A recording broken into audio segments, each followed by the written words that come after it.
Welcome to Frumple Dongus. I am Ivy Jade Weaver, and with me is the wonderful Voxid, one Hello. of my favorite artists of all time. Aw, thanks.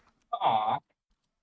And we have Duper, Hi. one of the most famous internet micro celebrities. What? What? You heard me, you son of a bitch. Famous micro celebrity. Fine, you're the least famous macro celebrity. That's right.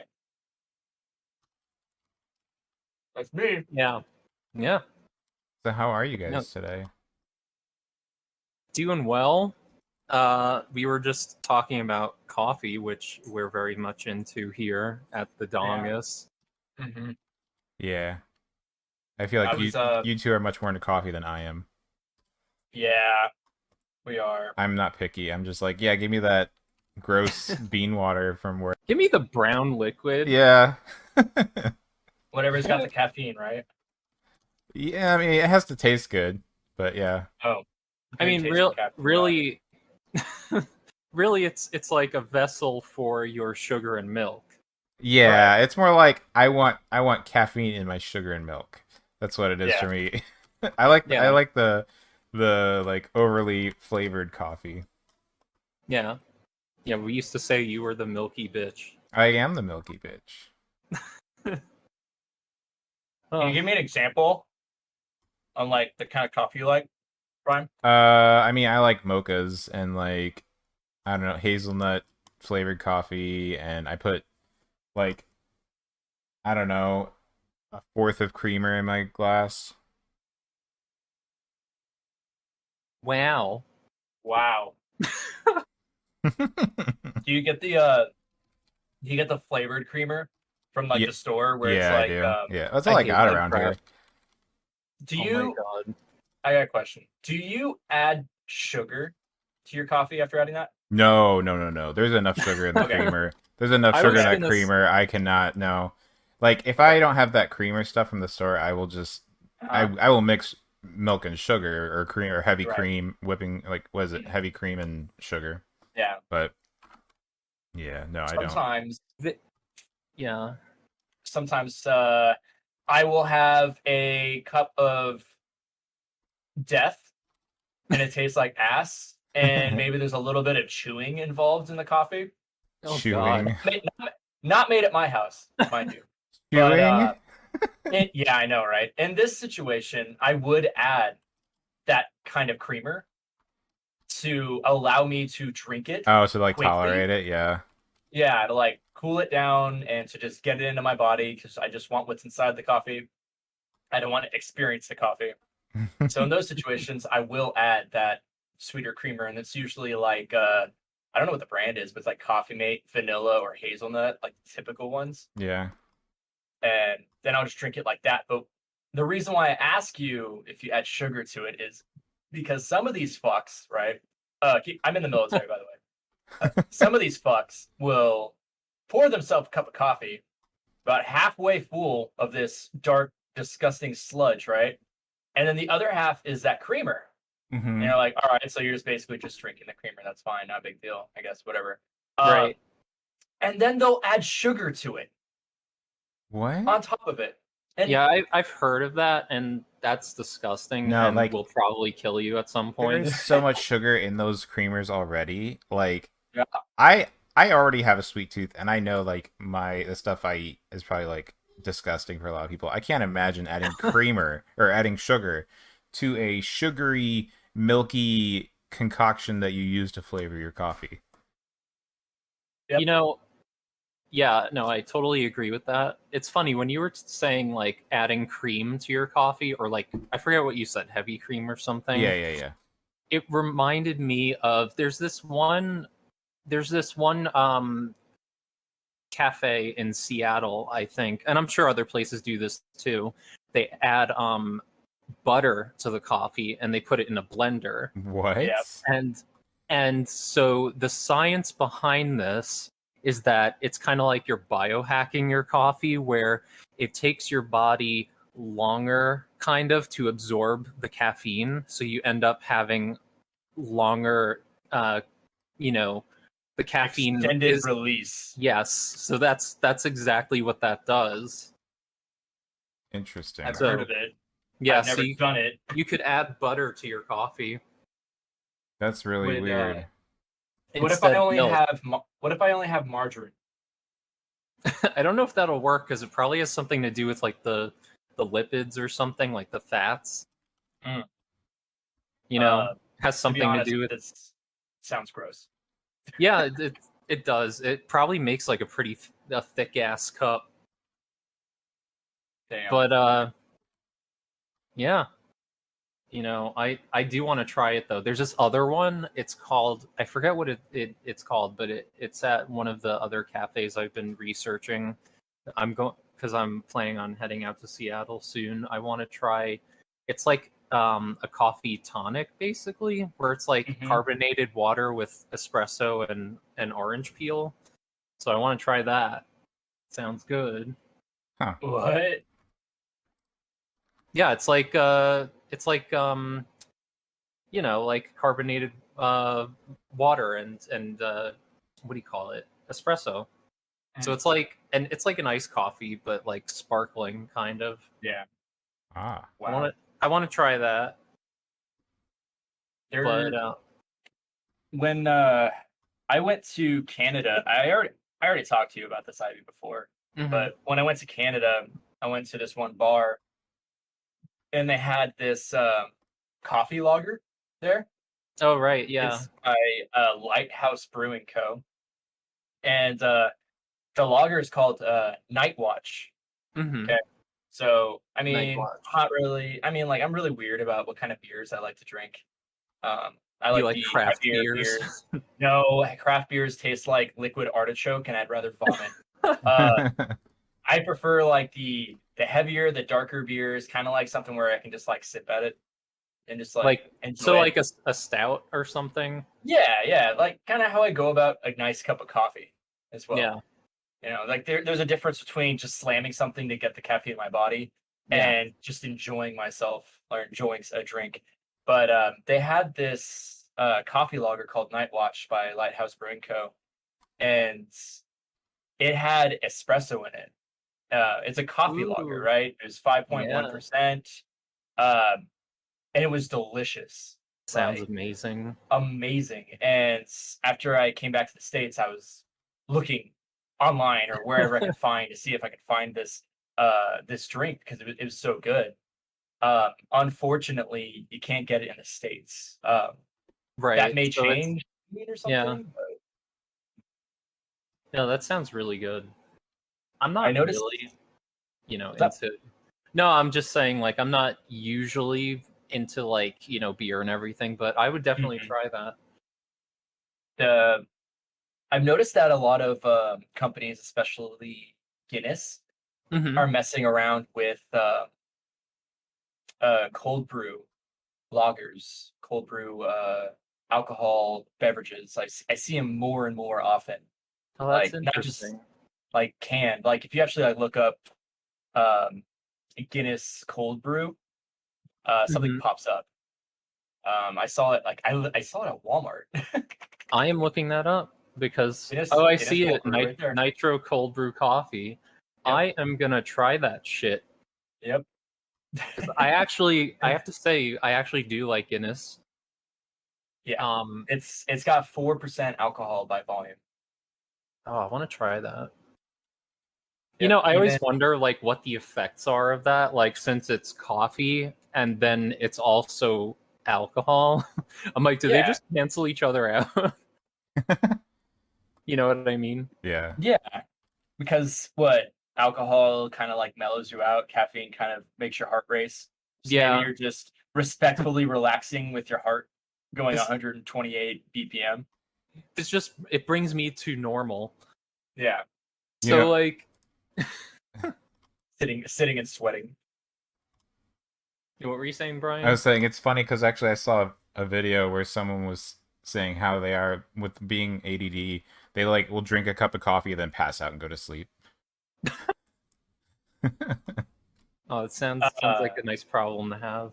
I actually do that with naps.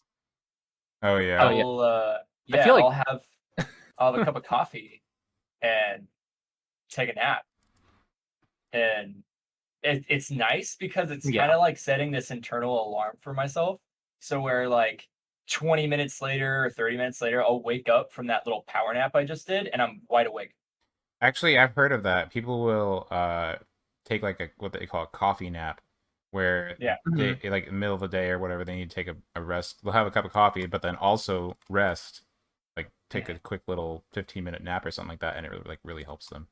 Honestly, I've been wondering if that was a thing or not, because that happens to me sometimes. Like, I'll be like, oh yeah, I'm gonna have some coffee to wake up, like, in the middle of the day because I'm fucking tired, and then like I'll end up like napping anyway.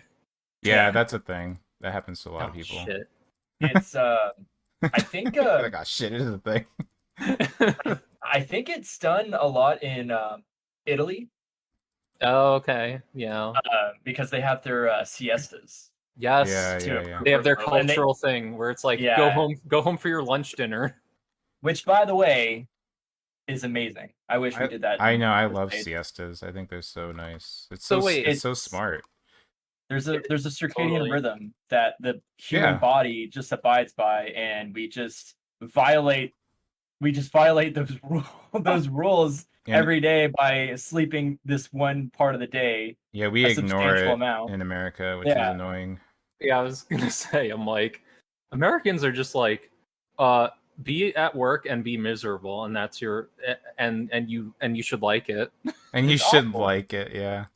The worst part is around that time, it's also lunchtime. So your body's already like, hey, let's take a nap, and then you eat something. And now you have that coupled with food coma. Right. And you go back to work, and they're just like, oh, gotta beat that back to work sluggish behavior. It's like, oh my god. I know. If fucking hate it's like, let me take a nap, you monster. Right? Like if with Pocket Llama and stuff, if things work out the way we want them to do, I want to do siestas. Hell yeah. Oh, we're gonna like siestas. That's mandatory. Hell yeah. No, we're gonna go like full fucking Google with that shit. Yeah. Like does Google do that kind of stuff? I don't know. They do like stuff that's out of the norm, I guess. I was like, what's Google have to do with this? Like today we're working on bicycles or something. Oh yeah, there's like a slide that you can go down to the lower floor and shit, and we got a ball pit, and this is the Pocket Llama Studios. Yeah, we don't actually do work here though. So cool. I mean, the ball pit and the slide sounds awesome, but what if like you're actually doing like incredibly important business, like very time critical stuff? Yeah. You're like, I don't have enough time to go down the stairs. I'm going to take the slide. So you dress up in business attire, maybe holding like a packet of paper that you quickly need to get to some executives, and you're just sliding down the slide, and just swimming through a ball pit and climbing out of it. But you're trying to keep your composure because this is like a big client or something like that. Yeah, to me, that's comedy. Yeah. That's comedy to me. You're just like, you're in a meeting, and then you're like, oh, fuck, I got a presentation at 12. I gotta go. They just, like, watch you. You get up from your desk, run out the door, and your people you were meeting with are watching you through the window, and you just go down, like, a fire pole down to the next floor. I love it. Yeah. I mean, we could do it. Yeah, we could. But I'd like to do fun things like that. I don't want to have... there's a difference between and I've noticed this a lot like in the military, where I don't know how else to describe it. Oh, it's mandatory fun. Yeah. That is a Weird Al album. Right. It is a Weird Al album. Yep. But it's also like a thing in the corporate world, or just like, just any working environment where it's just like, we want our employees to be happy and have fun. So they force them into these fun situations, or air quotes, fun situations. Yep. It's like, hey, right now we're doing a mandatory, I don't know, dodgeball on the fucking bottom floor or some shit. Right. No, first off, speaking as somebody who'd like be working in that environment, I love having fun. I love making jokes. If they told me there was mandatory dodgeball, I would be like, what is this, fucking middle school? Like, I have to go to PE class? Yep. Once you make it mandatory, it's not fun. Yeah. You want to make people have the option to do those, to be comfortable. When you're comfortable, that's how you have fun. So you're more in favor of just having a more relaxed workplace setting rather than these kind of prearranged mandatory events. Yeah, because that's what the military is. Yeah, well, military's garbage. Yeah, so is the government. Fuck the government, by the way. So I'm not gonna get into what branch I'm in, but something just happened recently where every year, the command I'm in does a picnic. Mm-hmm. Okay, and it's command picnic, right? You pay like $5 or something, and you get like a ticket, and the ticket's for like food and other stuff. But you can go even if you don't have a ticket. It's not mandatory, right? It's not mandatory, Sure. but if you go, you get a half day on Friday. Oh, hell yeah. And if you take that half day and you don't show up to the picnic, you get in trouble. Right? Mm-hmm. So Yeah. I'm in a situation where I could go to this mandatory fun picnic where it's gonna suck, or I can stay in the place I work like a normal day, and But you don't get the half day. But I don't get the half day, right? But here's the kicker, right? Most everybody goes to the command picnic thing. So when So everybody you won't have leaves, to work because no one's the going to be only there. person there, including all of the supervisors, all of the higher ups, right? Because what it turns into is supervisors kissing supervisors' asses. Yeah. That happens in the corporate world too. Yeah, so they're all gone. You know, obviously it's like, hey, this isn't mandatory, but it's highly suggested, right? Yeah. And then there's the phrase where it's where I don't know if they say this outside the military, but I've never heard it anywhere else. But voluntold. I've heard of that term. Yeah. Jesus Christ. Yeah. Yeah, What is that? like that's what it Where is. it's like most of the fake time. voluntary, but you're actually told Yes. to do it. Yeah. And then they take pictures, they take videos of everybody at this mandatory fun, voluntold situation, right? And it's like, look how much fun this is. Look how much fun we're having. Voluntold? Who put this together? Oh, these people who made it mandatory for all these people must really look up to this person because look how much fun they're having. Let's make that person go higher up in rank. Let's put them higher up in the corporate ladder. So, like, do they use that word in sentences? Yes, they use voluntold. So you'd be like, you would be like, oh, my, superiors voluntold me to do this. I've never heard like people use it like oh my in the God. office per se, but I've heard that term. I hear it every day. That's crazy. That's amazing. Every you guys day. like have your own language. Yeah, it's awful. I hate it. It's like some kind of wow. It's a cult. It's a cult. So, no. So like it's I'm gonna be very vague, but it's like because I don't want to make this episode of Frumple Dongus all about what I do in the military and shit. But when you join the military, they make you change basic habits about who you are and like how you are. You're in the Navy, right? Specify right. that. Yeah. So what it is here's just one example. Whenever you begin to walk or walks to put your like step anywhere, you have to step with your left foot. Oh God. So if someone sees you step with your right foot, they'll get on your shit. Yeah. Wow. Yes, that is a thing. That is a thing. Wow. It's changing your entire thought process and how you work, and you're put in this environment where that's just an example, right? Yeah. And there's so many other things they make you change about who you are and stuff. And there are some positives, but then there's also changes where when you get to the point where you're about to get out, a lot of people are like, I don't know how to be a people anymore. Oh God. So they like, yeah, because they like program you essentially. Yep.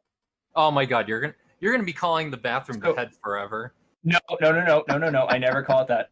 I never call it that. I did a boot camp and stuff What like did you that. call it? You just No, I just called the bathroom. Oh, okay. I could have sworn you said the head.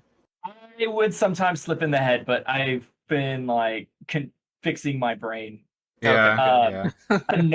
Another huge thing, and this actually affects you two as well, is when we schedule stuff, sometimes my stuff gets thrown off because when I talk to you about like, hey, we have this thing at 6 p.m. Eastern time, right? Sure, yeah. Okay, so that's 3 p.m. Pacific time. Got it. Which is 1500 in military time, which is what I see every day, right? Jesus. But sometimes my mind has a difficult time kind of like flipping that switch.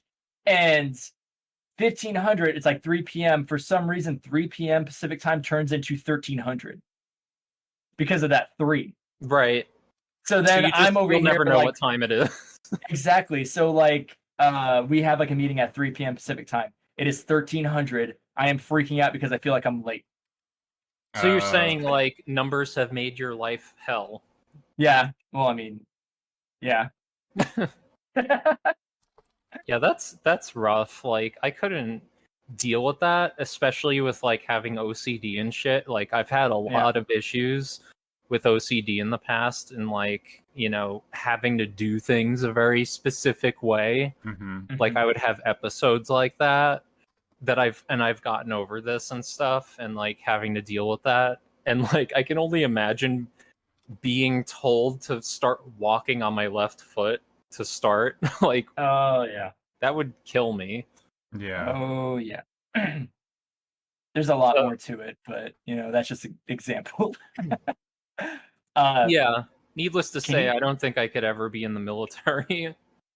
Can you tell me about your OCD and like how it's like affected your life? Like, yeah, I want to hear. So like, it's funny. Like it started. I mean, I don't know if it's been affecting me my whole life or not, but I first noticed it when I was like I believe I was in my early 20s or something, like around that, like 20.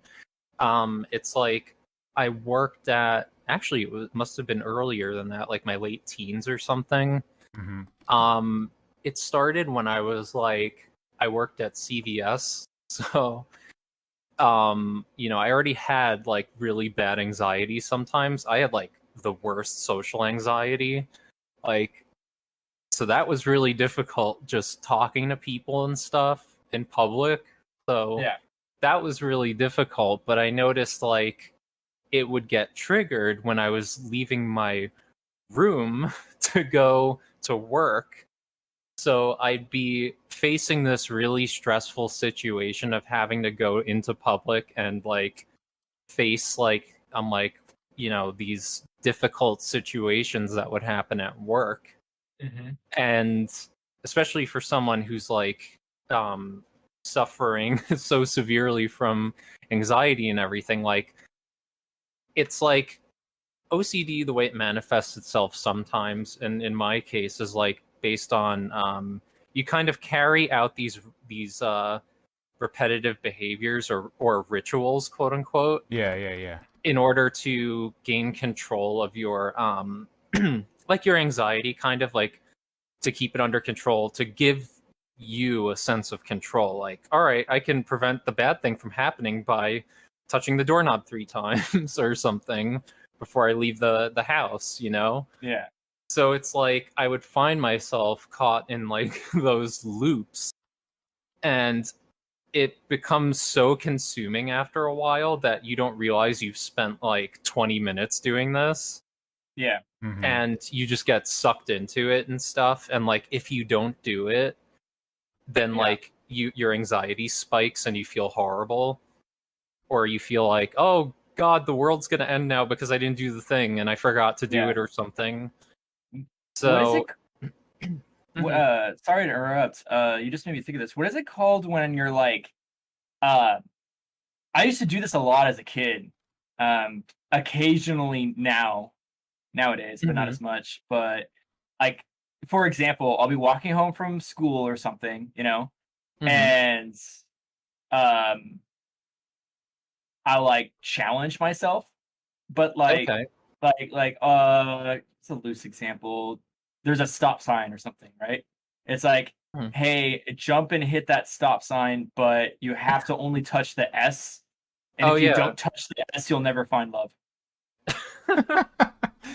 If I you don't touch remember the S, you'll drop dead. I remember doing shit like that when I was younger, like really weird superstitious stuff. Yeah, like, hey, do this or this doesn't happen. It's kind of like the whole like he loves me not, but it's not always about love. It's always like, you know, Some bizarre challenge that no anything. one will ever 'Cause Yeah. impose on you. exactly, it's only in my mind. If I make it, cool. If I don't make it, whatever. It's just why am I like challenging myself like that? That's interesting. Yeah, I wonder if that there is some kind of like psychological component to it, or if it's just like kids playing games. I totally understand that. Like, I have probably done that too. Um, but yeah, like it was. I didn't realize, going back to the OCD thing, like I didn't realize it was becoming so debilitating in my life. Yeah. Mhm. Um, and I still have to catch myself when I do stuff like that. Still, it comes from anxiety and stuff. So that's something that's like difficult and annoying. But I think a lot of people who have like severe anxiety have like episodes of OCD and stuff. Hmm. Yeah. At least in my experience, that's what it's been like. So, I know I do to a degree. It's not to the point where I actually have like rituals and shit, but like I will notice when things are like out of place or like things don't look exactly right, and then I have to fix it or it will drive me nuts the rest of the day. Oh yeah, I is get that that just too. is that just stuff like, say you're cleaning your room or your like office or something, and then like something's out of place and you have to like fix it or something? Is that what you mean? Um, yeah, like things might not be symmetrical, or like Mm-hmm. I have to like I'll notice like if so I just noticed this right now. My phone is resting on my laptop, but my phone and my laptop are two rectangles that are not sitting the same orientation. My phone is resting diagonally on the edge of my laptop. I just grabbed it and rotated it to make sure that it's like, and I even make sure that like the distance between the edge on one side is the same distance from the other side. Right.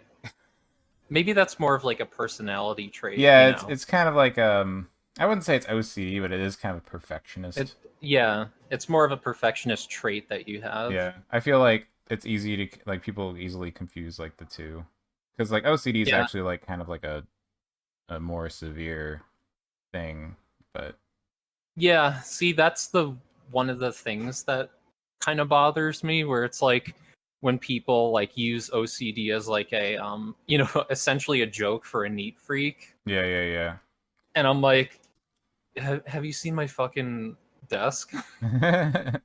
Yeah, I'm because it's not a not the neat same thing. freak. Like neat freaks and OCD people are not the same thing. Yeah. Right. Yeah, it's like I could, be doing something totally nonsensical that does not benefit me in any way, Yeah. which So is what it was most of the time, right. you So know. it's like I don't know if I'm really OCD because like I don't think I necessarily am, but I'm definitely like I don't know. Yeah. It definitely seems more like perfectionist or something like that. Yeah. Oh, fun times. It's yeah, it can be annoying to deal with, but when you recognize it comes from anxiety and stuff, you can kind of get to the root problem Hmm. if, when you examine it a little more. Yeah. So that's what I've been trying to do to just like keep it under control. Oh, and you know what else? You know, another time that this comes up for me or has in the past, drawing using my tablet and stuff. Like say I'm drawing in Clip Studio. Yeah. I'll draw like one fucking line and have to like control Z it a bunch of times. Yeah. I hate that. Yeah. Yeah. So I don't do it anymore. I try not to. Oh, really? You're like, that's it. That's my line. Well, what I try to do now is I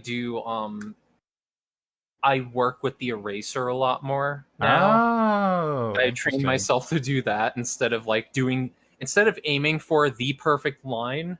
I kind of just refine my lines now, and it kind of freed me up from doing that. Yeah. Vector layers.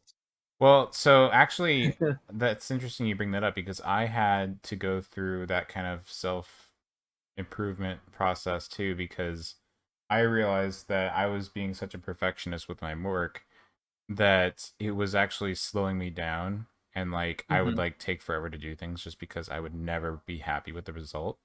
And I really had to like just sit down one day and be like, okay, I have to tell myself that it's okay if it's not perfect.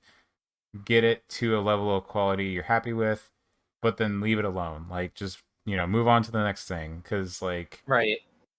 Yeah, it's weird because you want to improve your work, but at the same time you can't sit there and constantly obsess over it or you won't move on to the next thing. Oh yeah, I totally agree. And it's the kind of thing where it's like you won't improve unless you make those mistakes, finish the piece, and like start on something new. Yeah. Because then you can take those lessons you learned from, all the mistakes and stuff. Yeah. Yeah, and that's And the also, thing too. You can always like take the stuff you learned into your next piece, not like obsess over it on the current one. Right, yeah. What were you I saying? totally feel that. No, I was just saying like I've had that happen a lot where I would start working on something and then like I wouldn't finish a piece for like the longest time. So long that like a year would go by, I'd open it up again, start working on it, and like end up recreating most of the like redrawing most of the piece so it's not even the original anymore. Oh, really? Yeah, I've done that before. I don't really do it anymore. The only time I'll do it is if I go back in my portfolio and find something that's like, oh, I really like this figure drawing that's like kind of unrefined, and I'll just like finish it. Huh. Like that's the extent of what I do now. But like back in the like, I would say like 5 to 10 years ago, I would do that. Yeah. Where I'd be like, kind of like whittling away and replacing parts of this one drawing for years. Yeah. Which is kind of weird now that I think about it. Kind of fucked up. Kind of fucked up. But yeah. Meanwhile, I'm over here just like I draw like in spurts, and then I stop for 8 months. You have probably had the quickest improvement in drawing I've ever seen in someone. I sucked at drawing for like 5 years straight at one point. It was I've had like the most erratic like art development out of anyone I know. Where I just went through like this shit period where I just drew like garbage. And then for no reason, it's just like, yeah, you're trying too hard. Yeah, it's interesting because well, you said how you said you draw in like spurts. You'll it's like almost like seasonal. I did that for the longest time where I would draw seasonally. Like honestly, I think that kind of affected my improvement because I would take such long breaks that I basically would like forget everything I kind of like improved on. And like I think I drew the most in the summer and spring. I think it had to, honestly, I think it might have been like due to my like seasonal depression or depression in general because like I would sit there and draw when it was nice out, but then when it was like super shitty and muggy because I lived in Indiana at the time, like I would just hermit away all winter and just play video games. Mm-hmm. I feel And that. yeah. Do you feel like that ever affected you, like your mental health at all? Like Which part? confining yourself? Oh, maybe. Yeah, I mean, like, I don't know. Because there have been times like I've done that where I've been like kind of isolated, and like after a while it's too much. Like I don't know, some people have better endurance than I do in terms of like, oh, I'm gonna stay in all day and play video games. Like I don't have that. I don't feel that I have that I don't know what you would call it. Um, yeah, I mean, I don't know. Like, I honestly try not to think too much about it because, like, I will have days where I'm like, I'm gonna focus really hard, and Mhm. and the way I've learned my personality works is that I like super obsessed with things, like hyper focus on things, Mhm. I do and that shit too. I noticed that, and I used to really beat myself about this too, where I would like get upset that I was not working on something and like I was not making any progress or I wasn't motivated or whatever. But I think it was like over this past year with the pandemic and everything, I kind of like had some self reflection and I learned a lot about myself because like I realized that um I can have like there's like there's highs and lows with everything, and like it took me until basically this past year to learn that because I'll have days where I want to like super work on things, and then other days I'll nothing sounds good and I'm not motivated, and like it Mhm. really bothered me for a long time, and then I was like, why is that such a problem? Like I shouldn't care. um Yeah. and like now when I have a day where I'm not feeling like working on anything, I just accept that hey, this isn't a day I'm going to work on stuff and I'm going to give myself some free time and just enjoy the day and play video games. And that's just kind of how I see it. Like I just kind of allow myself to chill and like have that day to myself. Right. Yeah, I have totally had that experience where it's like you kind of get on your own case about not being productive. Yeah. Uh, Yeah, uh, I know, Justin, I know you can Justin knows relate. that really well. it's so This fucker. awful. It's like I I will play a video game for like an hour or not even an hour, like 15, 30 minutes, and I will feel so guilty for it. Like I'm not being productive enough. I could be doing something else right now. Like I have the entire internet at my disposal. I could be learning something that would benefit me in the long run. And I hate that my mind does that to me. I don't know where Mhm. that came from. I think it's because I'm getting older. Yeah. You feel like I'm time. starting to yeah, I feel like time is really starting to like speed up and I need to hurry up and get my shit together. Um, I Honestly, you're doing amazing. Yeah, I mean, I've told you this before, but I think it's worth repeating. Is that for example, Stan Lee, he did Mhm. not make Spider-Man until he was 40. Yeah. Yeah, So like, don't beat yourself up. He's like, yeah. yeah, he totally like um got most of his success in the later half of his life. Yep. Yeah, But and IP. yeah, but like it's just one of those things where it's like, don't. And I've done that too. Like I totally get it. Yeah, I've done that where it's like I feel like I'm wasting time. I'm running out of time, right. and it's just one of those things you got to remind yourself that it's okay. It, You'll right. you'll you'll have more time later. yeah. I mean And yeah. no, go on, Ivy.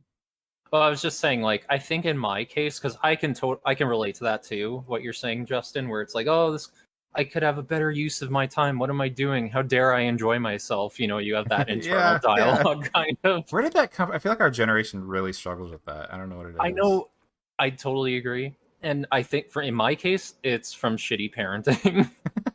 My parents were like on my case my whole life, so it's like, thanks for that, Yeah. assholes. But that's I know that I guarantee that's where it came from for me, where it's like, oh, I shouldn't, I don't deserve good things. Like it comes from Yeah. that kind of a thing for Yeah. me. So I always have to tell myself, like, Yeah. it's like, yes, I worked hard for this. I Right. worked hard for this time off. I can enjoy myself. I think another big contender, even though I love it so much and it's good and there's a lot of positives, but there are some negatives, is being online Oh Mhm. yeah. because you're exposed to so many people and you see people that are like much, much younger than you, accomplishing Yeah. way more than you. Yes. Um, it's not a bad thing because we all accomplish things at different rates, we're all Mhm. at different speeds doing our things and stuff. But I would be lying if I said it wasn't discouraging at sometimes. Yes. Yeah. Oh Like yeah. I know some people that are where I wish I was right now, and they're only 20 years old. Yep. I know, And that's amazing. And and it's amazing. It's awesome. I like, and then I'll find myself in a situation where I'm like playing a game or something like that, and that just adds to the whole time thing. It's right. like I have a 10-year jump on this person. Look where the fuck I am. Yeah, I've been in that same situation, and again, like you just got to realize that everyone goes at different speeds, and Right. like, and you're right. It is. I feel like the internet does play a big part in like the anxiety behind that because you're constantly seeing. It almost feels like a race. Like you're like who Yeah. can be the best the first. Who can progress the fastest, and Yeah. it's not good at all. Yeah. And I don't know how that mentality got started, but yeah, it's no bueno. Yeah. Um, I can totally relate to that, honestly. Um, it used to be for me my art. So I would, be holding myself to these artists who are like 20 and like I'm in my late 20s at the time or something. And I'm just Hmm. like, holy crap, they're way ahead of me. And I feel like, what do you call it? Like, you know, makes you feel insignificant in some Yeah, ways yeah, like if you yeah. inadequate try or measuring like yourself. less qualified Right. or Right. yeah. And here's in the recent past couple of years before I started like hormone therapy for my transition and stuff, I would see, other trans people who are way ahead of me in terms Mhm. of their development and everything. And I'd be like, it would make me feel so terrible. Yeah. Yeah. So, that's another thing. Like, but at the same time, it's like an amazing motivator for It you to is. like get on your shit and just do things, Right. you know. Yeah. And then something else to take into account is where you are. Mm-hmm. You're not at Very the true. beginning. You're Yeah. not like I don't know, late to the race or whatever the way you want to look at it. You're not like sitting at like a 0% or zero anything. You've already accomplished a lot. And there are people that look at you the same way you're looking at other people. Yep. Exactly. And that's another way to look Feel at that. it. Like with what we do with our games, Toasty, what I do with my streams, there are people that look up to me Mm-hmm. and still say things to me like, God, like I really wish I was where you are. And I feel that way about other people. And it's a way you really gotta like look at it when you start feeling like all these other people are so far ahead of you. You also gotta look at it like you're also very far yourself. Mm-hmm. Oh yeah, And definitely. you gotta appreciate how far you've come already. Yep. Yeah. I try to be in that mindset now. I definitely do. Where I'm like, as long as I'm making progress and attempting Mhm. to make progress and Right. applying myself to it, then that's what matters, Mm-hmm. You're never gonna get to the end of it. You have to be in a constant state of improvement. Like there is no end goal essentially. is what I'm trying to say. Is Yeah. one way to Right. look at it, you know? Yeah. You know, yeah, and that's funny you mentioned that because like I noticed that lately, especially with like Toasty and our communities and everything, that like so many people are like so surprised when I like compliment them and then say that their work is amazing Mhm. because like I don't know, I guess and I'm not used to people looking up to me for my artwork. I am just it's a weird concept to me because I'm not used to it. But Yeah. like people will say that shit and I'm like I am not. I'm just a person. Like I get that my art is pretty good, but like you guys need to give yourself credit. I am not like a superhuman. Like everyone can do this. You just have to work on it. It's not a big deal. And like Yeah. I don't. I think that's another thing is like that's one thing I try to do is like make sure people understand that there's no pedestals. There's no like superhumans. It's just Right. everyone's a normal person. Also, one thing I was going to bring up earlier, Justin, about how you feel like you're wasting time because people might be more talented than you at a younger age. You got to Yeah. think about what their personal life is like and if they're actually happy. Because they might be grinding so hard that, yeah, they're talented, but are they happy?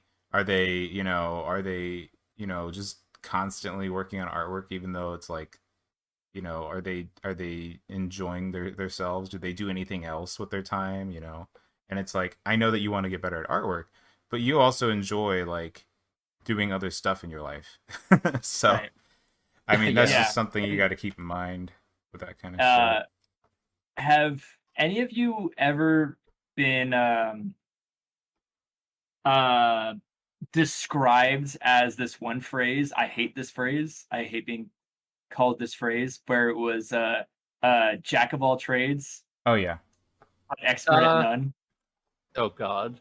I've I don't think I've been called that, but I understand where you're coming from on that. Yeah. I've been called a jack of all trades just because I can do a lot of different art styles or different like art mediums. Yeah. But I don't like that phrase, like you said. Like, yeah, I'm not crazy about that phrase because that generally means that like you're not really like an expert at your one thing, Yeah. Right. Yeah. But yeah. No, I totally understand that. Yeah, I mean, it really, I used to find myself kind of like unable to focus on one thing, Mhm. where I'd be like, for example, like comic story ideas or something. I would always have like a bunch of ideas in the planning stage, and then I would never refine one and Mhm. finish it. Mhm. Yeah. So it's kind of similar in that, like, not being kind of well known for one thing. You're just like, you can never get good at like everything. You have to like focus on one thing. Right. Yeah. So yeah, I definitely feel that. I totally get that. And honestly, like now anymore, I realize that like, I'm happy that I don't just stick to one thing because now it's like I know so many different skills that Mhm. like I wouldn't have known if I only stuck to illustration or something, Yeah. You're more versatile. Yeah, and Yeah. like I may not be a complete master at all at one thing. However, I can fill the role of like multiple people because I know multiple different, you know, Yeah. technologies or Which is cool whatever. as hell. Yeah, so much of the Toasty team is like multidisciplinary. Yeah, Like, Yeah. like we everyone knows so cross many over really skills. well. Yep, Pretty crazy. it's cool. Everyone's so talented. I sympathize with you. I sympathize with you, Ivy, about the whole comic thing. Because Yeah. growing up, I'd always have so many ideas, and then I'd write them down or like put them down somewhere, and then I never had a medium to like, put them out Yeah. in any way. It was just really shitty ass brainstorm ideas and writing, and then I would just put it away. Yeah. And then you go And back and see it later, like you open the drawer and it's like, oh wow, a dead project. Hey buddy. And then you just push it yeah, back in. Yeah. and then but there's like some that I've like put together like decades ago, like back when I was like 10. And to this day, like I'd be like listening to a song or like doing something, whatever, and I'll think about it again, and then I'll like make like some changes in my head Yeah. to Yeah. it, and then like leave it alone and put it back into the fucking made up drawer in my mind. But I never had like a medium to like show the world that kind of stuff. Mm-hmm. So I have like 30 plus different story ideas just put away all the time. Have you ever thought of like, I don't know, doing some kind of like, I'm thinking like a radio drama or something where you have different people voicing the different characters, kind of like a podcast format? No, I haven't really thought about that. It just popped into my mind when you were just talking about it. Actually, that's a lie. I did think about that. I thought about messing around with that with this old idea that I talked to Brian before about with that one charge shot idea I told you long ass time ago. Oh yeah. How I had Alexei from Jam helping me work on it. Mm-hmm.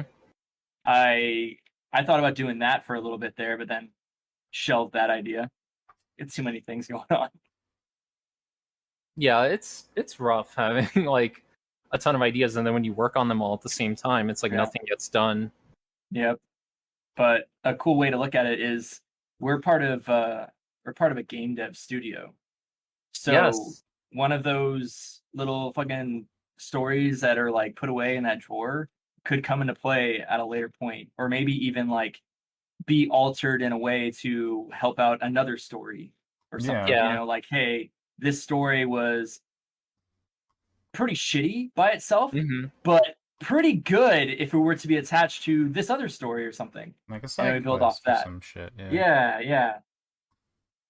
Yeah, like my idea for the next Pocket Llama game will be Lords of the Bathroom. That's the title. My God. But yeah, I totally know what you mean. Having like a bunch of ideas to pull from is really the best kind of like one of the best ways to use like a bunch of different projects, especially ones you're not using anymore, you know, that you're not developing anymore. Right. But yeah, so I think we're winding down this episode already. It has been an hour. Holy cow. The inaugural edition of Frumple Dongus. First episode, ho! It's so... Did you call me? You know what I called you. Fucking call me a hoe. Do it. Bitch. Bitch. So yeah, that... I don't know how often we're going to do these episodes. Did we talk about that? We'll figure that out. I think, yeah. Bi-weekly? We did talk about it doing like once a month or twice a month. I don't know. Yeah, I think bi-weekly, twice a month is... Yeah, I think twice a month is good. It's a nice number, because then we get like, you know... Yeah. Kind of a good number of episodes. Mm-hmm. Absolutely. About our ramblings. Yeah. All right. So that wraps up the first episode. I'm Ivy Jade Weaver, narrative director for Toasty. I'm Brian, aka Voxid. Hi, I'm a dumb llama. Dumb llama. Yeah. All right, everyone. So until the next episode. Bye. Woo. Bye.